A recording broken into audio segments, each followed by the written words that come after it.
Assalamualaikum warahmatullahi wabarakatuh. Perkenalkan, nama saya Muhammad Rifki Nur Pratama dengan NIM 2102094. Di sini saya akan mempresentasikan tugas metode penelitian saya untuk memenuhi nilai semester 4 ini. Di sini saya membawa judul Sistem Informasi Penyewaan Rumah Kos dan Kontrakan Berbasis Android, menggunakan metode waterfall untuk mendigitalisasi sistem pembayaran.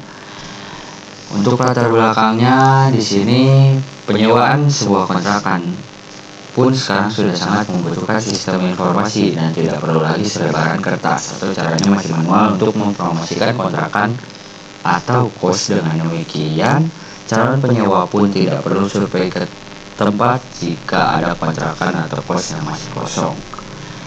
Kebanyakan para pemilik kontrakan masih menggunakan media cetak seperti menggunakan poster, pamflet, dan banner.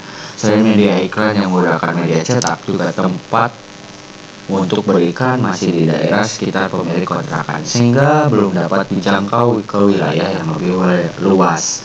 Dengan adanya sistem informasi ini, dapat membuat sebuah sistem yang biasanya manual menjadi terdigitalisasi.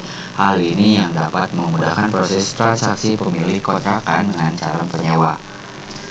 Untuk masalahnya di sini, dari latar belakang permasalahan di atas, maka permasalahan dapat dirumuskan sebagai berikut.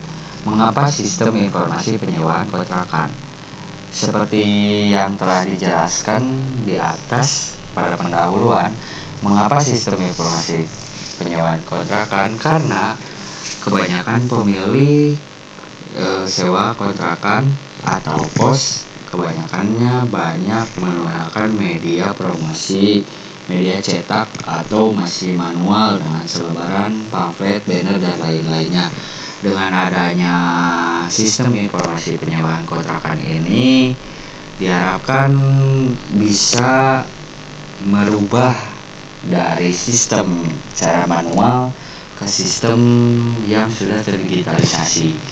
Terus mengapa sistem yang manual harus berganti ke sistem yang terdigitalisasi? Dikarenakan sistem digitalisasi itu bisa mempromosikannya jangkauannya lebih luas,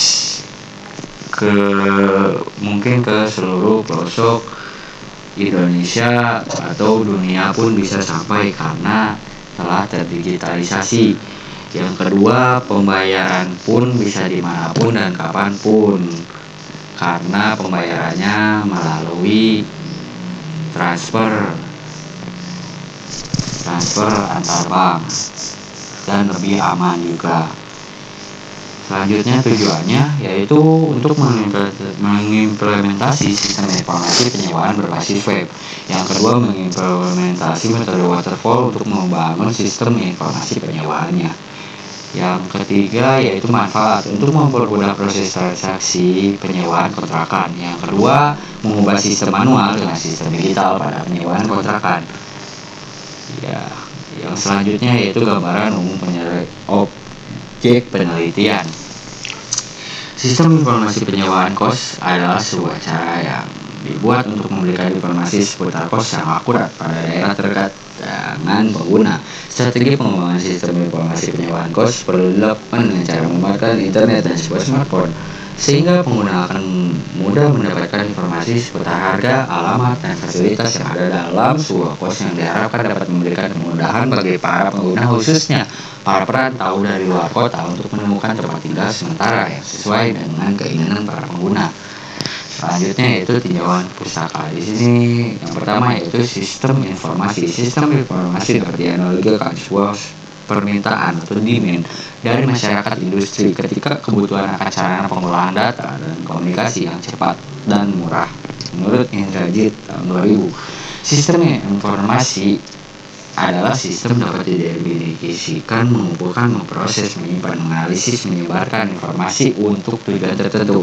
Seperti sistem lainnya, sebuah sistem informasi terdiri atas input, data, instruksi, dan output laporan kalkulasi menurut Starman tahun 2012. Maka dapat disimpulkan Dari pengerjaan sistem informasi menurut para ahli adalah cara-cara terorganisasi untuk mengumpulkan, memasukkan, mengolah, serta menyimpan data informasi sedemikian rupa sehingga sebuah organisasi dapat mencapai tujuan yang telah ditetapkan.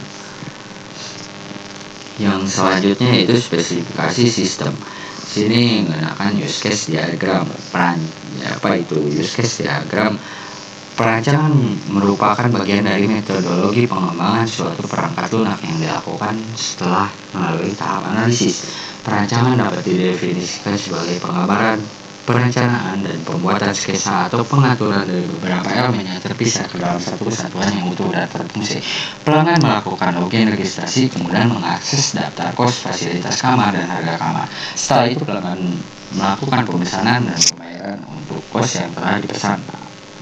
Admin login untuk mengatur pemesanan data kos dan data pelanggan dan pemilik kos. Sini bisa dilihat, di sini user bisa melakukan login dan registrasi, lalu bisa melihat ke dalam kos atau aplikasinya untuk melihat detail kosnya. Di sini untuk pemilik kosnya bisa login untuk mendaftarkan kosnya, lalu untuk menu-menunya di sini setelah user bisa login atau registrasi mereka bisa melihat ke dalam menu kos, yaitu melihat fasilitas kamar dan harga kamar. Setelah mereka ingin melakukan penyewaan kos atau kontrakan, maka mereka melakukan pembayaran. Setelah itu si pengguna menunggu adanya status pembayaran. Yang ketiga yaitu ada admin. Di sini admin untuk yang pertama bisa login, lalu bisa mengedit fasilitas kamar dan harga kamar. Dan periode aktif para pengguna atau user bisa mengedit user dan update informasi seputar kos. Yang kedua, activity diagram. Yang pertama, user bisa lihat kos dan lihat kamar. Yang kedua, user jika ingin menggunakan aplikasi penyewaan kontrakan tersebut, user diharuskan login. Setelah login, lalu dilakukan ke tahap pemesanan. Setelah tahap pemesanan, lalu ke pembayaran.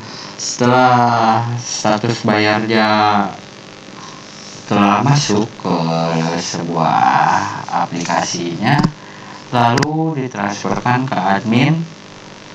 Di admin, owner bisa mendaftarkan, pemilik kos bisa mendaftarkan kosannya. Setelah didaftarkan oleh pemilik kos, lalu pemilik kos mengisi data fasilitas. Setelah status bayar, si pengguna bisa langsung masuk ke kos, lalu bisa langsung saja ke tempat kosannya. Selanjutnya yaitu perancangan sistem. Yang pertama ada administrator. Administrator bertugas untuk mengelola, memeriksa, dan memasukkan data-data yang dibutuhkan. Setidaknya dibutuhkan satu orang sebagai administrator sistem. Yang kedua yaitu user.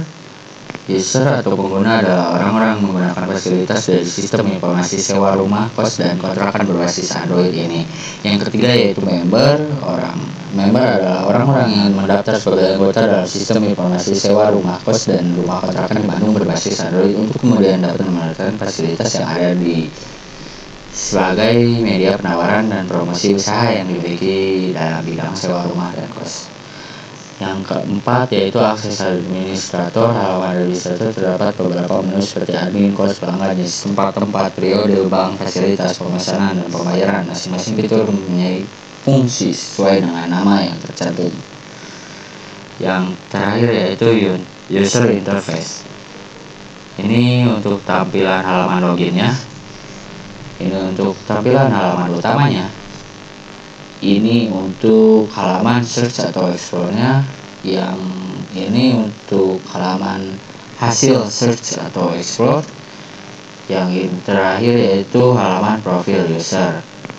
Mungkin sekian untuk penjelasan presentasi tentang tugas metode pelatihan saya. Terima kasih atas perhatiannya. Assalamualaikum warahmatullahi wabarakatuh.